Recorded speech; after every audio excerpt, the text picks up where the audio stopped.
I would make a few comments before we move on. Firstly, I'd like to congratulate Robin Newton on his election as Principal Deputy Speaker. And I have decided if I can't keep order, I will call on Robin. He's got all the experience that I need. So thank you, Robin. Well done. Since we met in September, or in December rather, it seems a long time ago, but many new developments have taken place, not least the Stormont House Agreement. And these will have all kinds of implications for the work of the Policing Board. The agreement published just before Christmas makes provision for a new historical investigations unit and provides a very specific role for the board. You have set out to the board thoughts around legacy issues in the light of the agreement and the arrangements for the operation of the Legacy Investigation Branch in terms of meeting your PSNI statutory duty. The investigation of legacy continues to generate significant public interest, and there's been some very negative commentary around the PSNI approach to disclosure of material to the coronial inquests. This is concerning, and it is an area of work which has been under scrutiny by the board for some time. But members did meet with you earlier this week on the issue, and I know that there will be further questions tabled today around this. Another new development, very recent, is the National Crime Agency. The Assembly has agreed to extend full powers of NCA to Northern Ireland, and this will also bring a significant and important new scrutiny and accountability role for the Policing Board. There will be work to do in terms of putting in place the arrangements to support this role before the NCA becomes fully operational. There is also, of course, an important role for you as Chief Constable in respect of NCA operations here. And we look forward to further discussions about the outworkings of these new arrangements. And also we look forward to hearing about the benefits and expertise that the extended powers will bring to policing here in Northern Ireland. Also, since we last met, the budget brought an additional 20 million allocation, although it's not really additional, it's just 20 million not taken off the budget. But it does bring some easement, and we're mindful that there's still a great pressure on resources, as indeed we've just heard in our meeting upstairs. We've also had a number of discussions around resourcing and on the PSNI People Strategy for the next number of years. We're approaching another period of change for policing with the local government reform, and it is important that the public is kept informed of what this means for the policing service and the type of service that they can expect over the next few years. Plans for restructuring of the districts have been agreed, and I know ACC Martin, you've set out these plans publicly, and indeed will be discussing in more detail with the board how these will roll out. We will have some questions around the impact on service delivery, as there has been quite a lot of public concern around future neighbourhood policing and officer roles. The police performance is out today, the quarterly review. And there has been intensive discussions over the last month around objectives and targets for the new policing plan, and those have gone well. And as a board, we're delighted that we've agreed measures and targets. However, we are concerned about what is currently happening, in that the performance against objectives and targets in the current plan isn't going in the right direction and makes poor reading. There will be a number of questions around performance and on the action that might be taken to address areas of underperformance. For now, over to you, Chief Constable. I thank you for your report, and I ask you to give your report to the board. Thank you, Chair. Well, as you mentioned, this is the first public meeting of the Policing Board in 2015, and the board will have already received my formal report to you. It is clear that the year ahead will be exceptionally busy and challenging. Operational and financial pressures, combined with shrinking police numbers, will require significant organisational restructuring and prioritisation against threat, risk and harm. And falling out of all of that, we hope that together we can have improved partnership arrangements. The role of the Policing Board in shaping these transformational changes will be welcomed by the police service. I want to talk briefly about some highlights in my report on the financial side, because money continues to be the dominating factor. With publication of the final budget in January, police received what looks like an extra 20 million non-baseline funding. And while we're very grateful for this, and it does help us balance the books for the year to come, it is important that the board and the public understand that this is not an additional 20 million that will come directly to policing. It means a cut next year of 40.4 million rather than 60.4 million. So we're grateful for the executive and the final version of the budget that brings that relief, but it is still a huge challenge as we look into the next financial year of running policing with £40 million less than the current year. This has been an important development, the final version of the budget, and has allowed me to present proposals to achieve a balanced budget next year.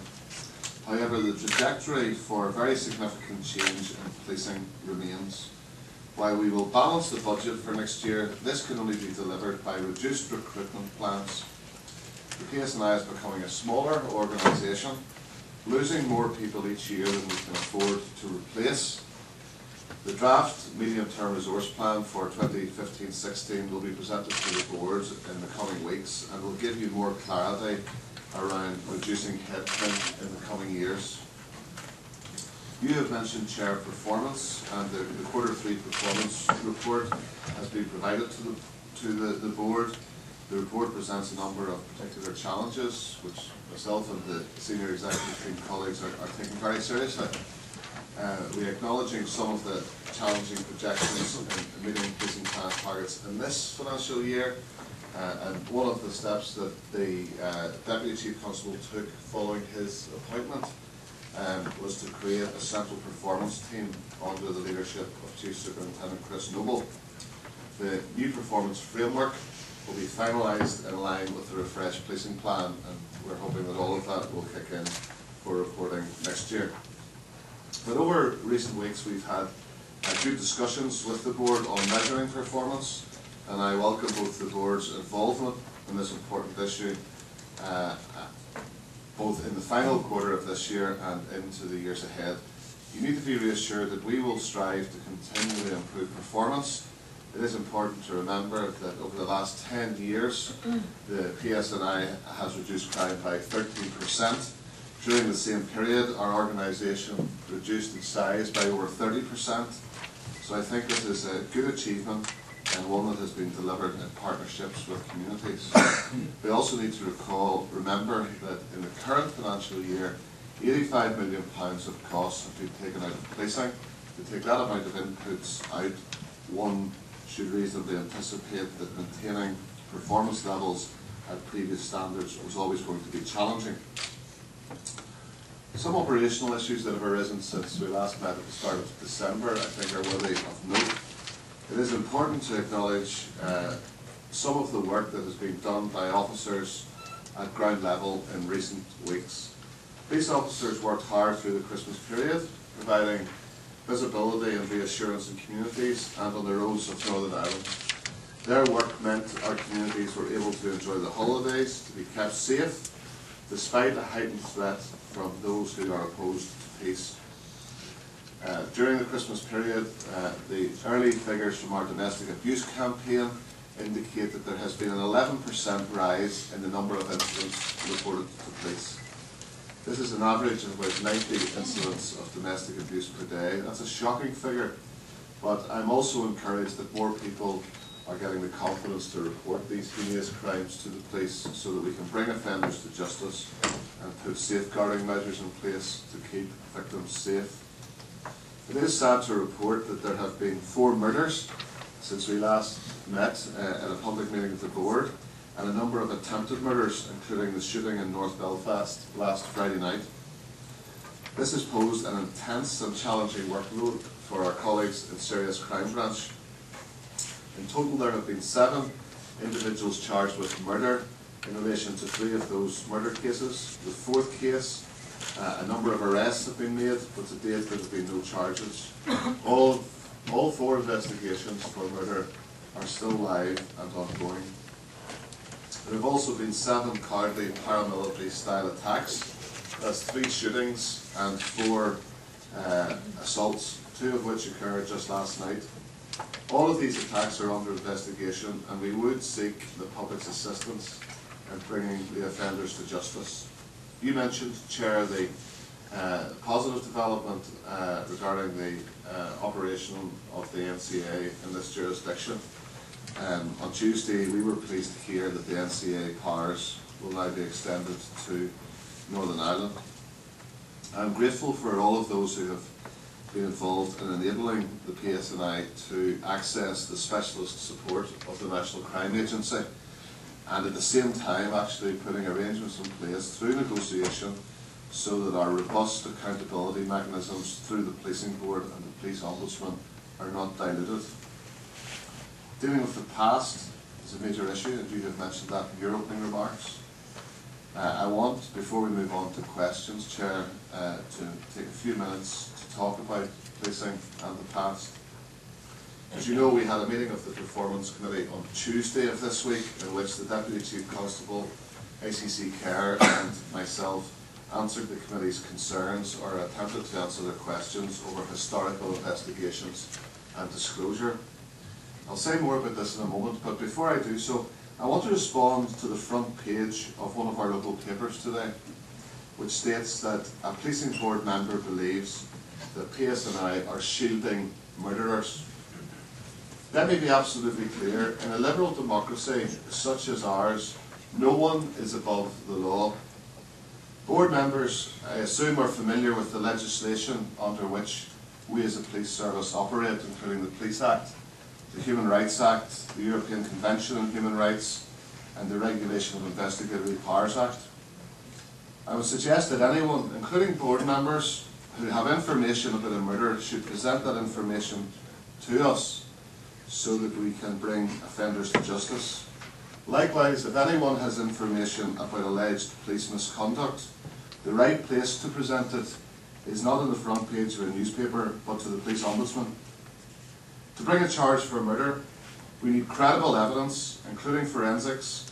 We need information and statements from members of the public. If we have been unable to press a charge for murder or indeed any crime, it is not because we are shielding anyone.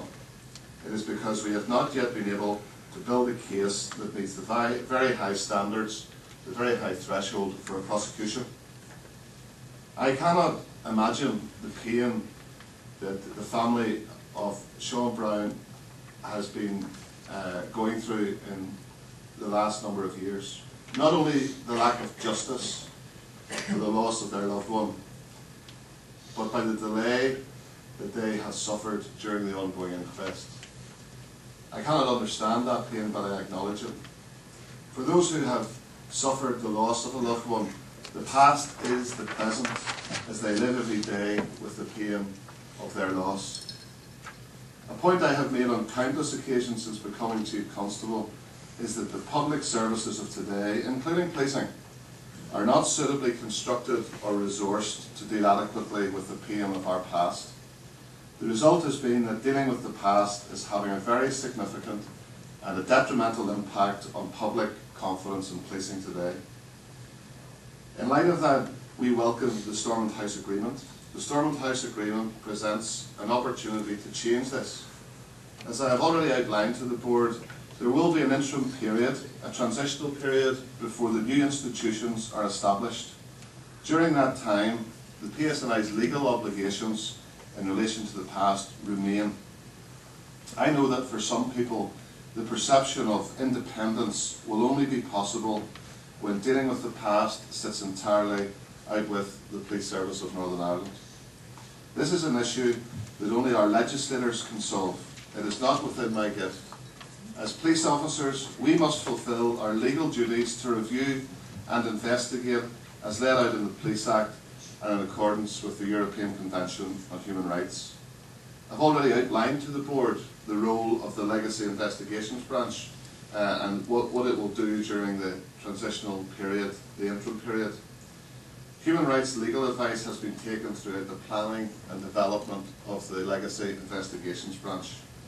Her Majesty's Inspector of Constabulary have also been given full access to the Legacy Investigations Branch to provide an independent assessment, and their report is expected to be published in early spring. The officers working within Legacy Investigations Branch are bound by the PSNI Code of Ethics. They are accountable through the Assistant Chief Constable for Crime Operations to me, ultimately to you, and to the Police Ombudsman. In relation to legacy inquests, the Stormont House Agreement has made a commitment to improve the legacy inquest function, and I welcome this and look forward to future developments. The present arrangements for legacy inquests are not working. This has also been observed by the Lord Chief Justice in his recent comments following the Court of Appeal judgment in the case of Pierce Jordan. I've already stated publicly that delay in the disclosure of information has been a chronic feature of the legacy inquest system. Delay not only increases hurt felt by families, it also erodes trust in PSNI's ability to deal with the past and causes huge damage to public confidence in policing in the present day. From a PSNI perspective, I have made it clear that the absence of prioritisation of legacy inquest cases is a critical issue. Were prioritisation of legacy inquests to be established, it would assist greatly in a more effective process, allowing us to deploy the resources that we currently have in this area with more efficiency and effectiveness. Looking ahead, it is clear that there is a huge task for those responsible for implementation of the Stormont House Agreement. We will support that implementation in every way that we can in the weeks and months ahead. A key element impacting on community confidence during the interim period is accountability. And given that the Policing Board will have accountability responsibilities for the Historical Investigations Unit, I would welcome the same accountability structures to be applied to the PSNI's work until the HIU is established. Improving communication and transparency in how we are conducting our work is also important. So in the last 2 weeks, for example, the Deputy Chief Constable, ACC Care and I have met with a number of interested parties, with the Policing Board's Performance Committee, with the Department of Justice, the Northern Ireland Office, 5 different non-governmental organisations, and with the Victims and Survivors Forum. I've also spoken to the media about this, because our desire is to try to explain our commitment to doing the best we can within an extremely complex legal and financial framework. The process will continue in the months ahead. I know the Board will have a number of questions on these issues, so I'll bring my comments to a conclusion at that point, Chair, and thank you for your time. Thank you very much for that update on your report, Chief Constable. And I know that we have quite a number of people who wish to ask questions around the colonial inquest, but I'm going to stick with our agenda and start with the performance, so we can get that discussed first, and we'll move then into that, because I think the inquest may take quite a bit of time. So if I can start with the question on police performance, because it is an issue for people today around how we are reacting, and there's a question on the drugs performance. Thank you, Chair. Chief, again, thank you for your update.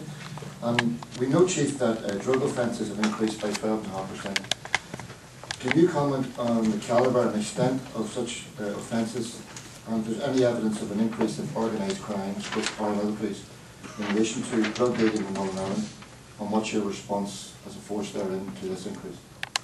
Okay, well, ACC Care will take the question, but I would say the increase in drugs offences is often indicative of increased police proactivity, and this is part of the dilemma that we have and what we've been discussing with the Board in terms of performance management and setting targets and so on for next year. So it seems like a simple, good thing to do to reduce overall reported crime. Some of the crime, like drugs crime, we actually want to increase because it means that we're getting ahead of it, and it means we're being proactive. But that's just a way of introduction. Will have some detail for you. Yes, Brian, just to give you a sense of scale, the number of drug seizures are slightly down from this time last year. Actually, the street value of the drugs seized is up significantly. So up to the end of December 2014, we seized £300,000 worth more of drugs than in the previous year in 2013. And to give you just a couple of very quick examples of the scale of the seizures that we're making in Northern Ireland at the moment, in Ballygolly, 51 kilograms of cocaine, 96% purity, largest seizure of cocaine ever made in Northern Ireland. Organised crime branch in C1 have been conducting an investigation into an organised crime gang operating in the northwest of the province, principally around Derry, with links up into the northwest of England. They've seized £2.2 million worth of Class A and Class B drugs, and have arrested and charged over 20 people with significant disruption to that organised crime group.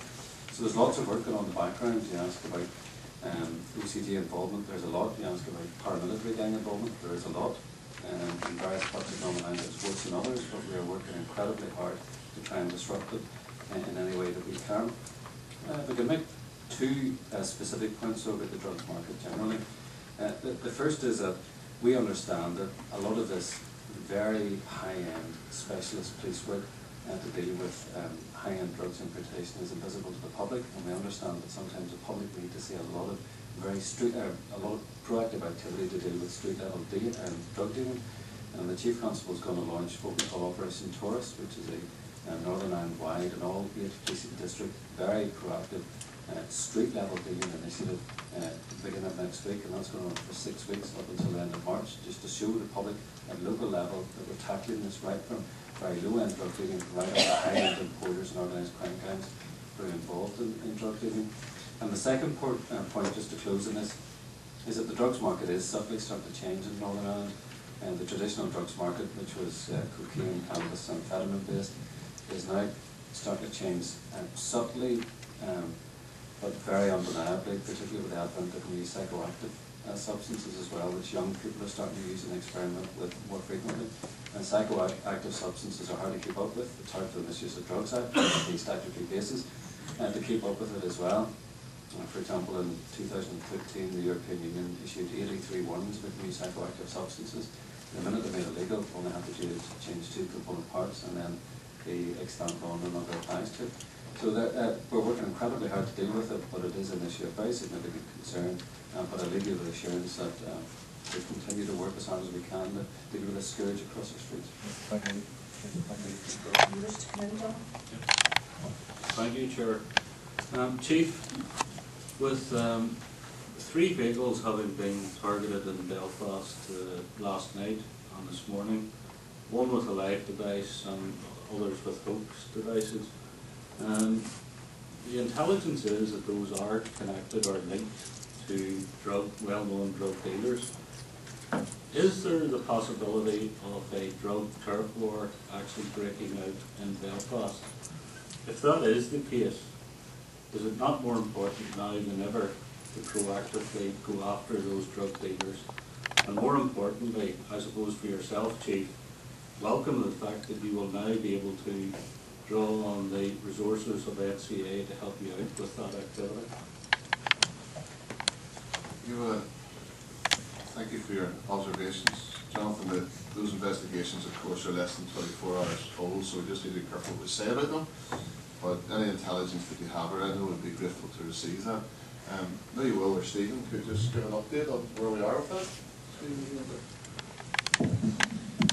There have been 3 incidents in Belfast over night and during the course of today.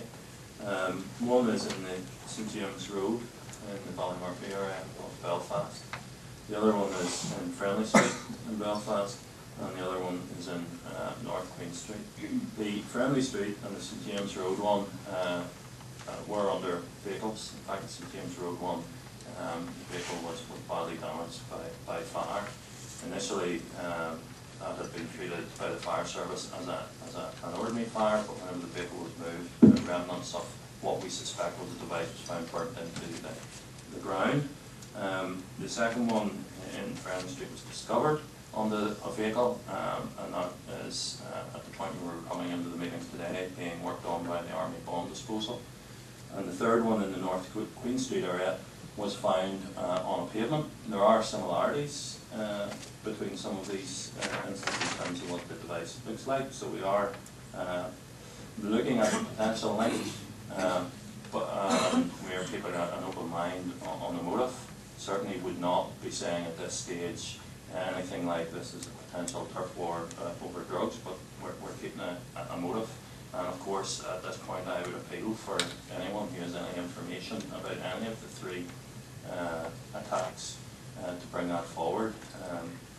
On your point about drugs generally, I can assure you, and I rehearse what my colleague ACC Carr just said, we are very proactive around drugs.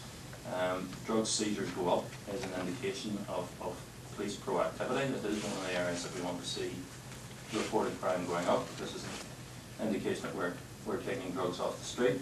But then there's a counterbalance to it, because that means that drugs are available in our society, which of course none of us would wish. There is a proactive operation being launched by the Chief Constable, which will start later this month and run to the end of the financial year, in which we will get more drugs off the street. Joan, Megan? Thanks, Chief, your comments on performance. If I can just go back to that for a moment, and overall performance, and I welcome the development of the central team, performance team, but I do still get a sense it's all about looking at next year and what can be done with the refresh, but we still have 2 months left of this year, and there are 4 quarters when we talk about your accountability for the policing plan. So while we did get some written response from you, can you maybe outline what specific actions that you're planning to take over the next few months, and maybe particularly around the crime outcome rates?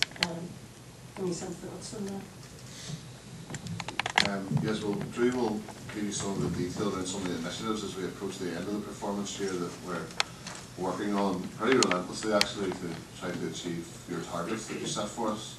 And I suppose one risk in all of this is we're through a period of major change. 1st of April we'll start the new districts, for example, and one thing that the entire team have been emphasising is the people that actually make this happen at district commander level and at ground level is that we can't take our eye off the ball of delivering on performance in this year. So we actually, it's your point back to you, Joan, that we're actually determined by that. There's a number of initiatives that Drew with Chris Noble have been taking forward to try to address some of those shortfalls that we have. Yes, Chief Constable said we are very conscious. We still have a quarter to run, and our performance, as you said, has fallen short. But in some cases, it's only fallen short by fractions of a percentage, and we want to endeavour to turn that around before the very 1st of March. And as well, we're changing commands, we're changing districts. But throughout, we've been very specific about our ongoing duty to protect the public, keep the public safe, but also then through that to concentrate on performance. So there's confidence that when the policing board set a target, that we were working hard to achieve that target. Specifically then, the central team has been putting a lot of focus on performance in the organisation and understanding what's working well, who is doing well, and what the lessons are from that, and sharing that throughout the organisation. And so there's areas, hotspots of really good performance where people have brought in specific actions, specific investigative actions or processes. And so we're learning from those and then learning as an organisation. And a lot of that is around the development of continuous improvement and continual professional development. People, in effect, in post, not training, but professionally, this is what you're capable of, and this is what can be done. This is what your colleagues are doing. We've asked each commander, and there will be a change really on the 16th of February. The command groups will change. People will have almost a double hat here for a period, but by and large, in the new structure, they will have an ongoing geographic responsibility for the area structure they left behind. And so they don't want to finish this year at default, because we have to turn around these trends and have them going in the right direction. So there is a focus.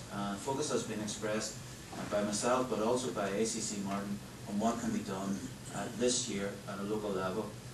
Also then, within Crime Operations Department, Willis commissioned work around serious sexual assault and the clearance rate for serious sexual assault, and some of the characteristics of serious sexual assault as it has developed throughout this year. Some of that has been around some of the historic cases, but also has to be said, we've had some particularly violent and very serious assaults on individuals with a sexual motive, and that has taken up a lot of investigative time and effort to bring the perpetrators to justice. On the drug side, we are again launching Optoris, and that will boost our overall figures, our overall presence on the ground around drugs, tackling street level dealing, which by its nature is smaller quantity but a larger volume of people, bringing more people to book around street level dealing. And so across that, those areas, we're working hard. The last area I'd maybe touch upon was a couple of other areas. Domestic abuse has seen an increase throughout the year. Domestic abuse incidents are becoming more and more a major part of our work, and they have steadily grown as part of our demand as an organisation. We're learning from those, but it has to be said that not all of those incidents suit well the criminal justice outcome. There are other outcomes which best meet the victim and which in effect don't show as an outcome for us in year, but are the best outcome for the particular victim in the circumstances that find them. And it is wrong for us then, given that we are in a victim-centred approach, to force a victim down a criminal justice route of its own. More work will be done in respect of that, and it is an area of concentration. But lastly then, in respect of hate crime, ACC Martin has taken on to hold control of the hate crime strategy. He has brought rigour to the investigation, and also we've had increased reporting of hate crime as well. And that's, I think that's important.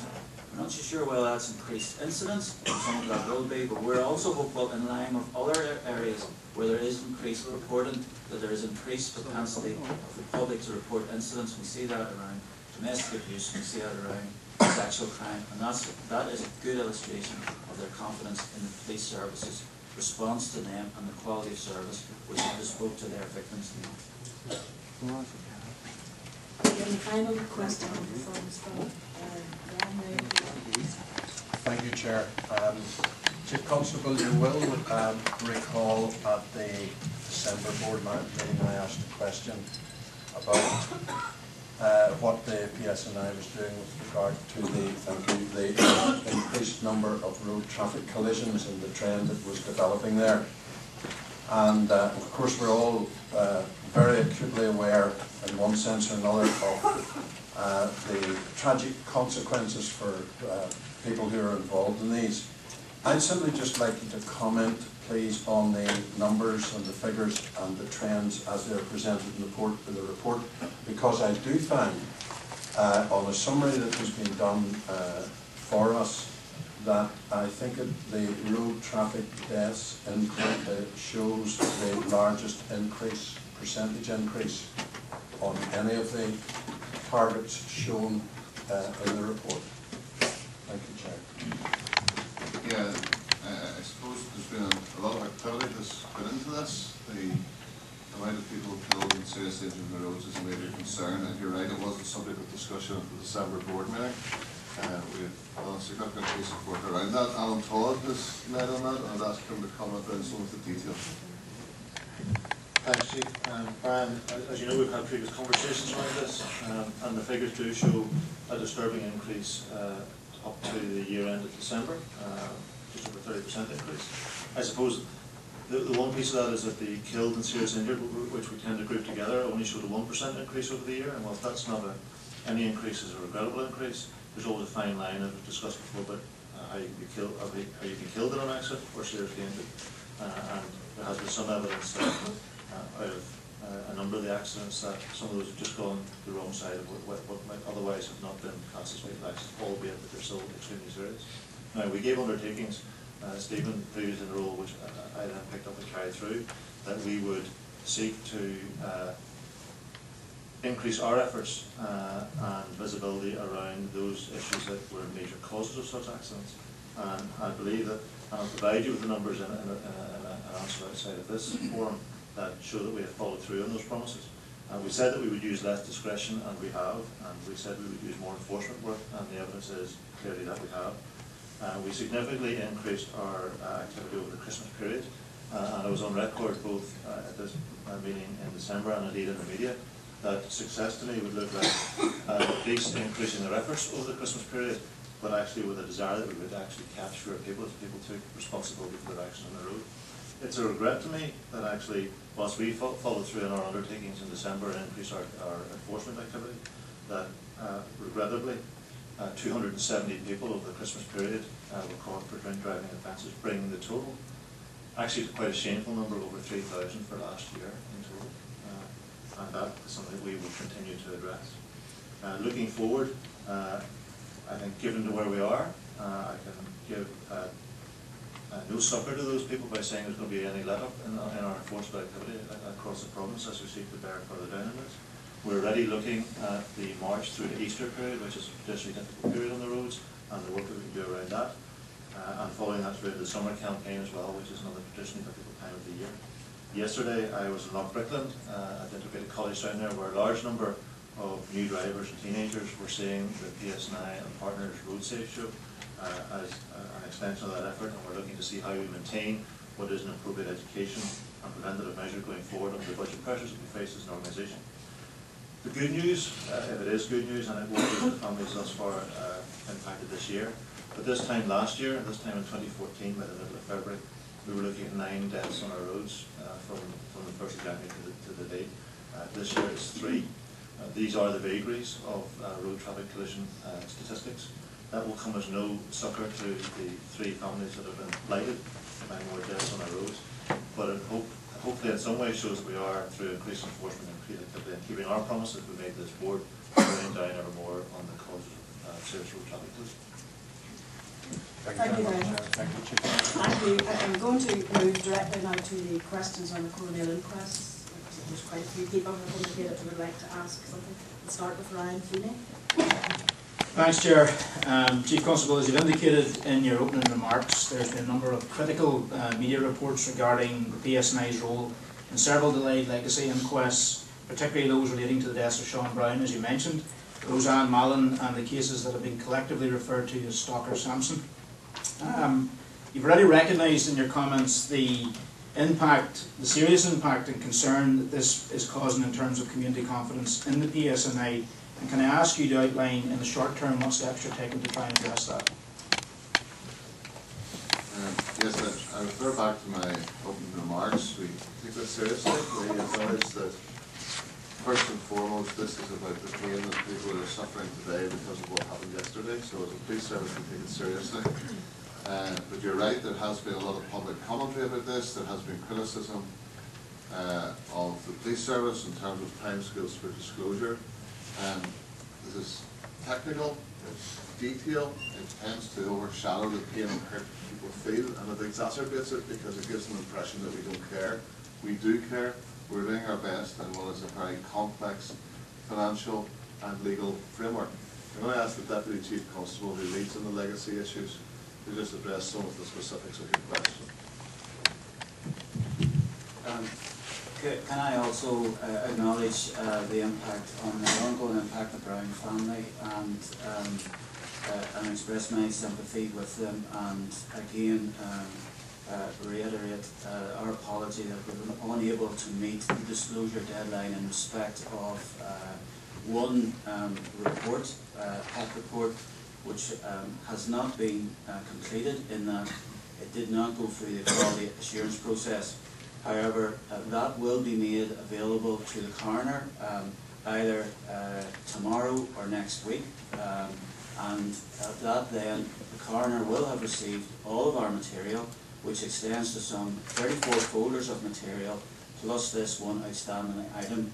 At that stage we will carry on the process as we have been doing, working with the Coroner's Council in respect of the suggested redactions that we have made to the coroner, and working with their counsel in respect of going through the documents and laying redactions for those documents then to be provided to the next of kin, in this case the Brown family. We have been working on this case since the summer of 2015. We have moved a huge amount of material. All the material has been viewed by the Coroner's Council, who did decide on what material was potentially relevant, and after that then we get involved in the process of identifying suggestions to the coroner of that material which has to be redacted, either to meet obligations in respect of Article 2 or Article 8 of the European Convention on Human Rights. Overall, there has been a huge amount of work put in by Legacy Support Branch and our teams there. I think the principal difficulty that we are finding is that as we open and work and concentrate on one case, then another case is opened and then another, and we're finding it very difficult without prioritisation of these cases, and in fact listing of the inquests to deal with these in an ordered fashion, so we can build up expertise and get through the documentation so much quicker. Could I thank the Chief Constable and Deputy Chief Constable for their comments? In particular, can I thank the Deputy Chief Constable for that update on the report regarding Sean Brown? I think that's a very welcome development. Can I just say in conclusion that, and I'm stating the obvious in this, that this policing board is putting its credibility and trust in you, Chief Constable, to deliver on this, and hopefully we can try and get a resolution to this problem in the next number of weeks, because these families deserve truth, they deserve a level of surety around the reports, and hopefully we're moving towards that with the work that's been undertaken over the last number of weeks, including a very productive meeting with the Performance Committee on Tuesday. Thank you. Thank you, Chair. On the same topic, Chief, I want to ask you about prioritisation of inquest. I appreciate, or I assume, it's the coroner's decision rather than your own as to the priority list for it. But I do think that some of the cases, I believe there's about 60 cases, serious nature outstanding. Some of them would probably be more easily progressed than others in terms of the amount of discovery, the amount of redaction that's required. And I'm thinking particularly of the very old cases, and probably those involving military misbehaviour or otherwise. You did say about paying today for yesterday and so on, but you know, some of these cases are now 44 years old. But would it be worthwhile to have a discussion between yourself and the coroner to see if some of them could be fast-tracked? Well, to deal with the prioritisation issue, that if there were to be any prioritisation as a matter for the coroner, we are simply agents of the coroner. The role, we're not on opposite sides of the coroner's court in all of this, and I think the way this is played out in the media, sometimes you'd almost get that impression. We are there to service the coroner, to act as agents of the coroner. The prioritisation, you're right, there's a number of inquests ongoing. There are 60 that we would describe as sensitive or potentially controversial. There is no prioritisation with any of those. A coroner opens a case and makes requests of us, and we do our best. But what that means is that we're moving from case to case. People need to build up a knowledge of the case, and it's not an efficient or an effective way to be doing business. Also within that, the timescales that have been set by the coroner are not the subject of consultation with us. So the coroner may not necessarily be personally aware of the volume of material that he is asking us to consider on his behalf within the timescale he has set. So from a police perspective, the timescales on some occasions are unrealistic. I accept that it's not up to us to prioritise or to set the timescales. It's the coroner's prerogative, and we're deeply respectful of that. To come to the last part of your question, I have in the last number of weeks had a number of discussions and met with the Lord Chief Justice on this, because we realise it's a matter of public interest and public confidence in the entire system, and we are agreeing separately but on parallel tracks to look at ways of ensuring that our practices and our policies and systems on both the judicial side and the police side are as effective and as sufficient as they can be. The coroner takes a slightly different view that it could lead to a perception of impartiality of his office to be seen discussing difficult inquests with the Chief Constable. My predecessor had asked for a meeting on this exact topic, and with what is an understandable rationale from one perspective was declined. In recent weeks, given the upsurge in public interest and the difficulties around this whole issue, I have again spoken with Mr. Leckie and have invited him to a bilateral conversation so that we can address not specific cases that need to run its course with full integrity of the coroner's court, but actually the process issues around prioritisations, timescales, engagement with families, all the things that are outside of my control that cause the most hurt and pain to families and are most detrimental to public confidence in policing. The coroner is considering my request, and I look forward to hearing from him. Well, thank you very much for that. I hope perhaps that the coroner will listen to some of what's been said today, because as you mentioned, that public confidence is key here, and public confidence in this system has been eroded. But I do appreciate you doing your best. Okay, thank you for that. Two more people, Jonathan Craig and then Dolores Kelly, on the same topic. Yeah. Thank you, Chair. Chief, I think this is something which erodes public confidence right across the board, and there is little understanding out there in the public of the scale of the issue here. You were able to highlight it at the Performance Committee, or your colleague highlighted, where the coroner quite rightly identifies a link between certain aspects of an investigation, but the way that deepened the quantity of files that you had to go through was absolutely exceptional, and maybe it might be helpful if that example is made public here today, just the scale of what the task force were asked to do. The other thought that I found amazing was that between yourselves and the coroner, there doesn't seem to be any link or conversation that leads to an accurate setting of a timescale or a date for the finish of that case. Is that part of the conversation you hope to have with them, so that the one thing I think really erodes confidence is if a date is given either by the coroner, yourselves, or anybody else, that it's reasonably accurate, because you build up expectations within families. Well, to deal with your last point first, no, there isn't consultation. The coroner understandably guards preciously his position as coroner, but at the same time we act under his direction, we act as his agents in this. So for timescales to be set, there needs to be some assessment of the volume involved. I'm not satisfied that that happens at all, or if it does, it certainly isn't a comprehensive enough assessment to make an accurate timescale available for families, because the hurt and the frustration, the anger, the emotion around this is huge. But it's actually about people feeling let down by the system. It's about expectations not being met. It's about timescales not being met. But if they're not set on some sort of a sensible basis in the first place, then the problem's just going to continue to get worse.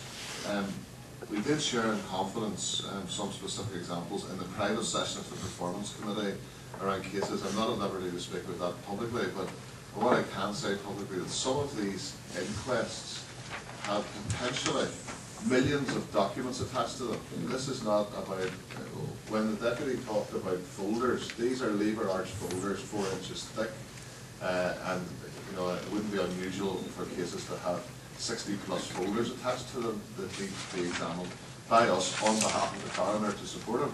So the scale and the complexity, the volume of this is something that is not in the public domain, and frankly the challenge came to us at the Performance Committee that we have a responsibility as the police service to tell that story better and to communicate to the public, and particularly to aggrieved families, some of the challenges that we face. But we do need to get a fine balance between not being disrespectful to the colonial system, or indeed to the coroner himself, who I accept also has resourcing problems and also has demands coming from different places based on him, as he does a difficult job as well.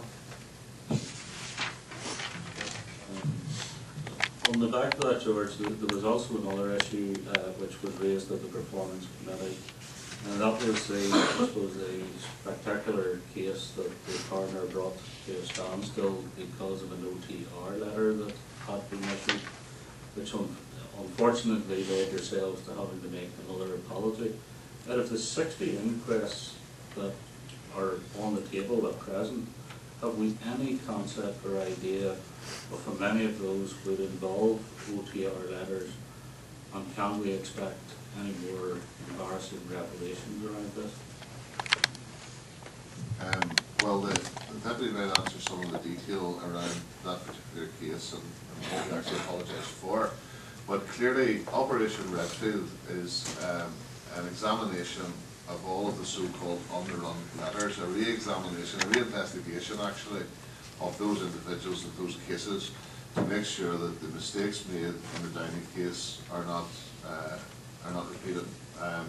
So if we had a high level of confidence that there were no more mistakes, then we wouldn't feel the need to commit resource to that investigation. So I'm going to stop short of giving full assurance. What I can say is we will act with absolute integrity and openness, and nothing will be hidden. As Operation Redfield moves through those cases, anything that's identified, we will deal with it in an appropriate way.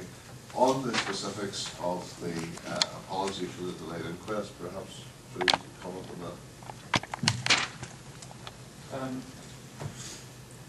The apology referred to that material which related to the OTR cases, and the specific individual who wasn't receipt of a letter hadn't been made available to the coroner before that date.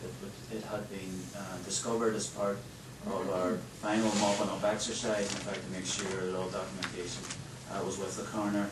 It has to be examined by the Coroner's Council, but next of kin and the next of kin council were fully briefed in respect of that. The particular peculiarity of that case was that the case involves a murder in 2003 and the letter was issued in 2008. So all of that has to be resolved. We have investigative work that we have to do as well in the interim. And so there's an ongoing investigation surrounding that, which is part of Operation Redfield. So there's work that we need to perform as well. Can we move to Dolores then? Chair, just to refresh people's memory, the murder of Sean Brown was subject to a complaint by the police ombudsman and a full investigation, and the police ombudsman found that the investigation had not been efficiently and properly carried out, that no earnest effort was made to identify those who had carried out the murder, and that it also emerged that the Special Branch had intelligence information on those it believed were responsible for the killing, but this and other information was not passed to investigative detectives. That's just some of the findings, Chair. And then if we roll on to the last few weeks in relation to the coroner's inquest, where the coroner has criticised the police in terms of the evidence it presented, in terms of conflicting evidence from two senior police officers, and also that the amount of redaction over 34 files the coroner believed to be excessive. And in fact, I believe I'm right in saying that the coroner has access to the unredacted files. He does have some knowledge about which he's speaking, and that he has in the past, both in Stalker, Sampson and others, where a number of files were marked top secret, questioned whether or not former chief constables would rigorously review the security levels assigned to relevant documents. And I think he's also, in this particular case where he made a statement, asked if the chief constable would clarify whether or not the legal advice which the counsel to the coroner provided to his officers in relation to the non-sensitive material being unnecessarily excessive, whether he's taken that view on board. I know your predecessor was asked specifically by me, did he ask for additional resources in the past to the Justice Minister in relation to the legacy work, and I got conflicting answers then too, but the Justice Minister was very clear that the answer was no. Well, there's a a lot in that. Lawrence, thank you for the question. Between the Deputy Will and myself, we'll try to address that. On the resourcing issue, the resourcing available to the Police Service of Northern Ireland has only been going one way in recent years, and that is less resources. So, for example, the Historical Inquiries team had ring-fenced additional budgeting that 3 years ago was stopped by the Department of Justice, and the finance required for that piece of review work, regardless of what the quality of it was then subsumed into the main grant police budget with no increase in the main grant budget. So the resourcing levels have only been going one way. In relation to the specific question about asking for more resources, we are currently putting together a business case asking for access to some of the funding that was agreed between the Treasury and all the parties in the Stormont House Agreement, because there was 150 million over 5 years to start this April to help address some of these legacy issues. That is some ring-fenced money that I will be arguing we should have access to increase the capacity within the legacy support unit so that we can feed the coronial system and the inquests at a faster rate.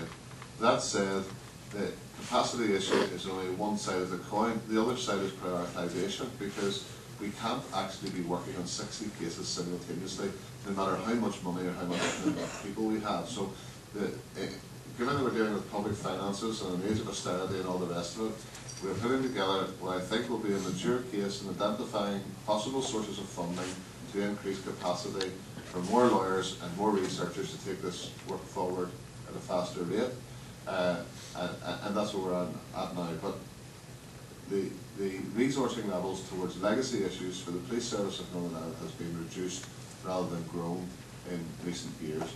Unfortunately, that's the case. The Deputy will maybe address some of the issues specifically that you have, some of the concerns dating back to the Ombudsman's report and the horrific murder of Mr. Brown. And we could also reply in relation to the level of reduction. If I take redactions first, just to be clear, as you said, the coroner sees all material and decides on potential relevance. Once he's decided on potential relevance, then we go through a redaction process, and that can have two legs, non-sensitive and sensitive.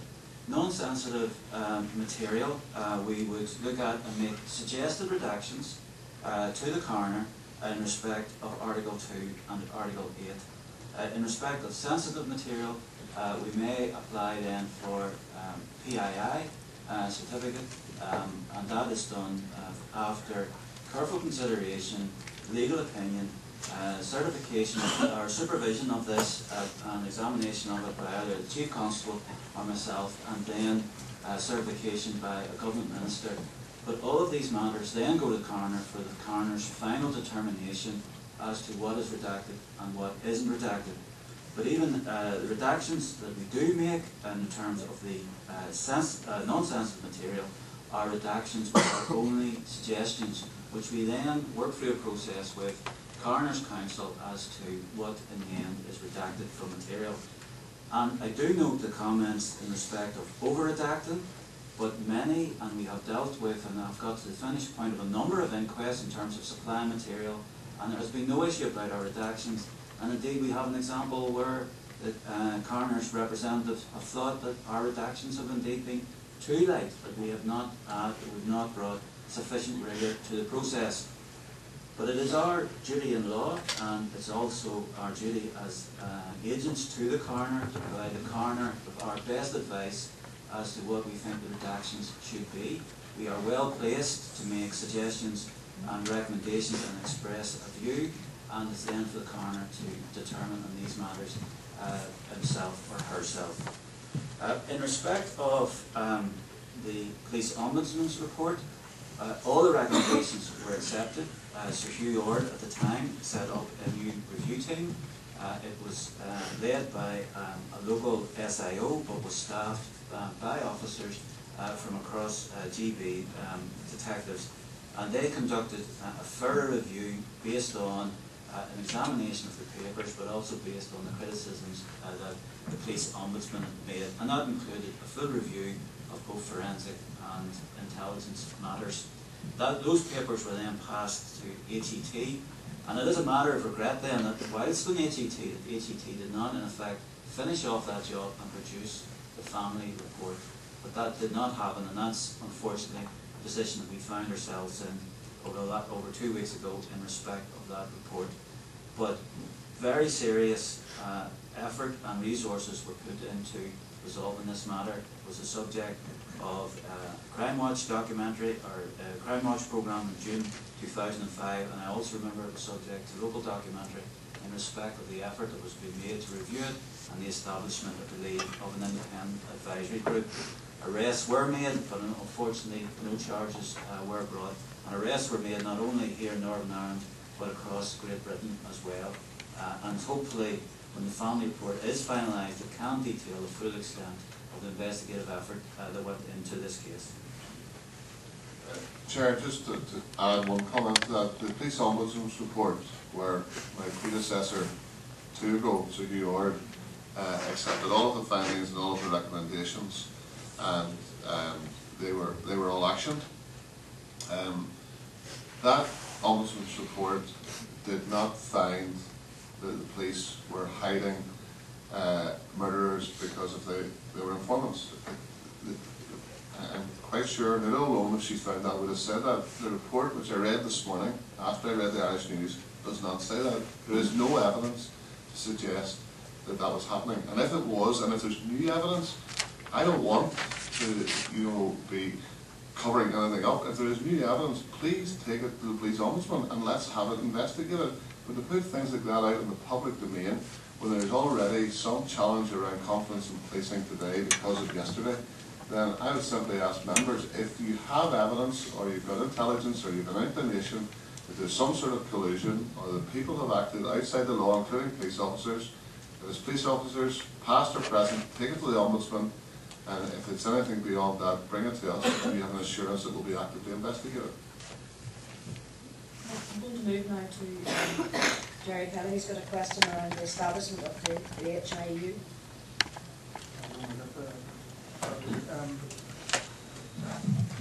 Thank you for your briefing at the start, Chief Constable. You did mention it that the whole meeting be taken up on legacy issues. So I think this is, you mentioned about the interim process between where we sit now, where the HET have gone.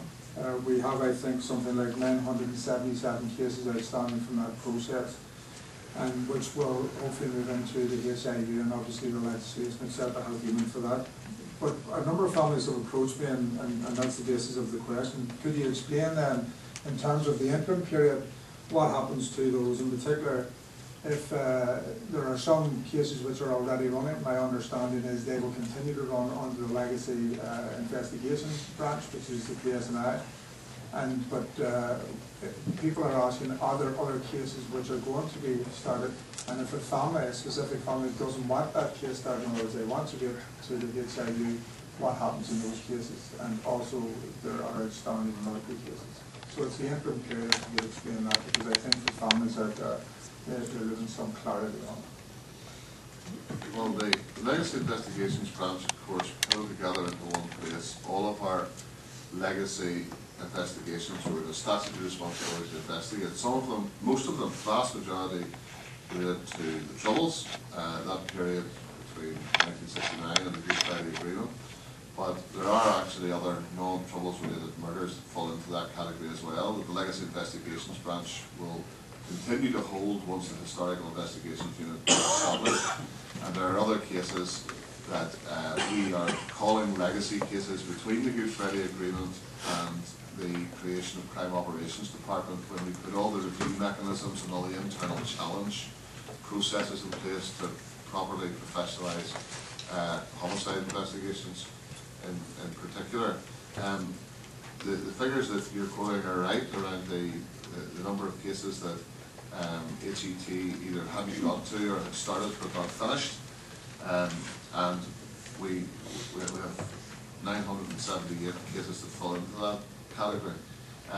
So a matrix has been developed by ICC Care and the team Mary's Investigations Branch, so that we have a mechanism for standing over which cases we pick up.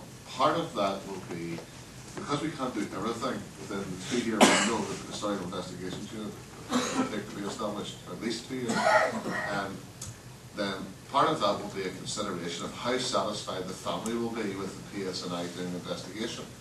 Now, I know there are clearly victims and families who are unhappy with the PSNI investigation and have a feeling that it's not independent and prefer to wait.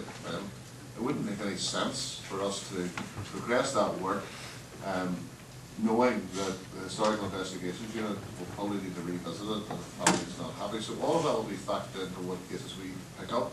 The other side of that is that we have a legislative responsibility to review and investigate crime. That's in Section 32 of the Police Act. That's not negotiable, and that doesn't disappear because of the Stormont House Agreement.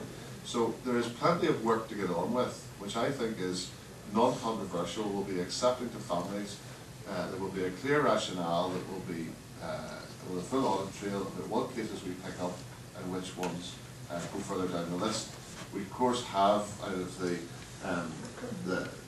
HMIC report the 36 military cases that were the subject of specific attention.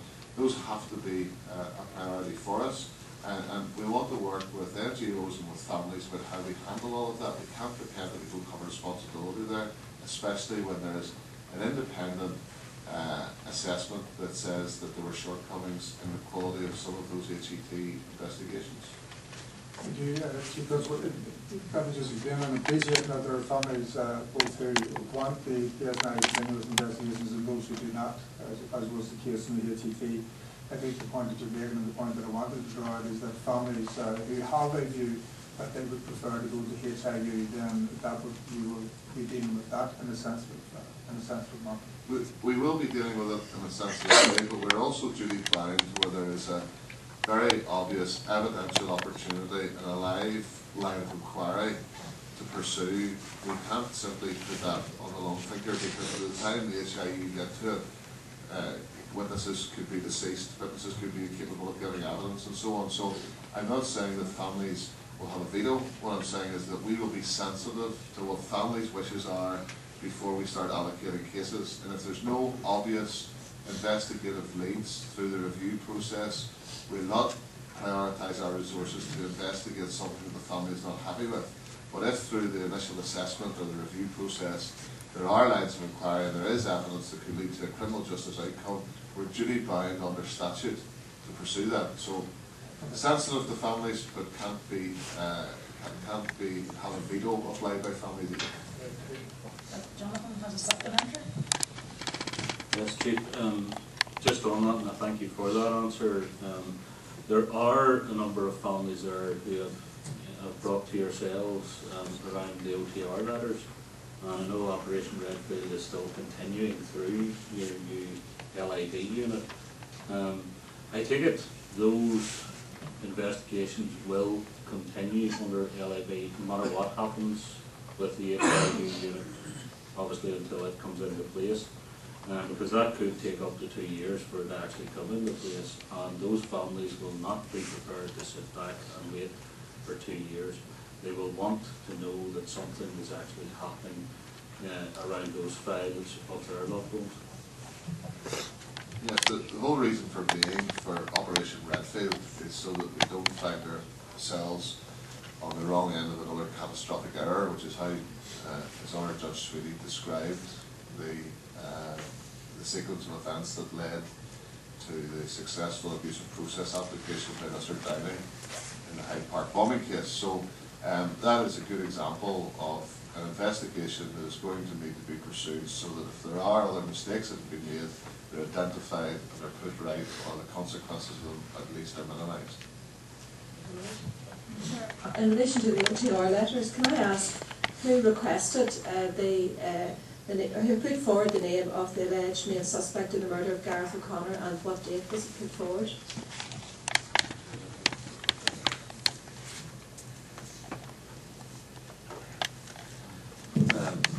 The short answer, Dolores, is we don't know, and it's still subject to an ongoing review at the moment as part of Operation Redfield, as the Chief outlined. but I can't answer that question with any sense of accuracy because we simply don't know at this stage.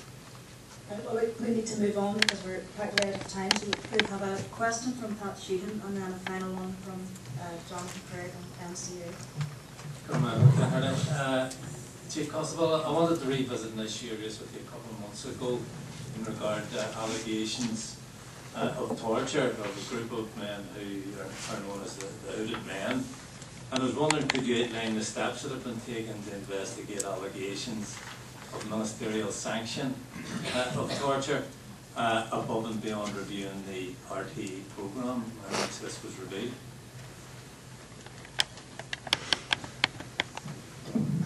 Try and answer that now, Pat, but perhaps I could write to you with a wee bit more detail afterwards. But yes, there were a number of additional actions taken above and beyond simply reviewing the programme.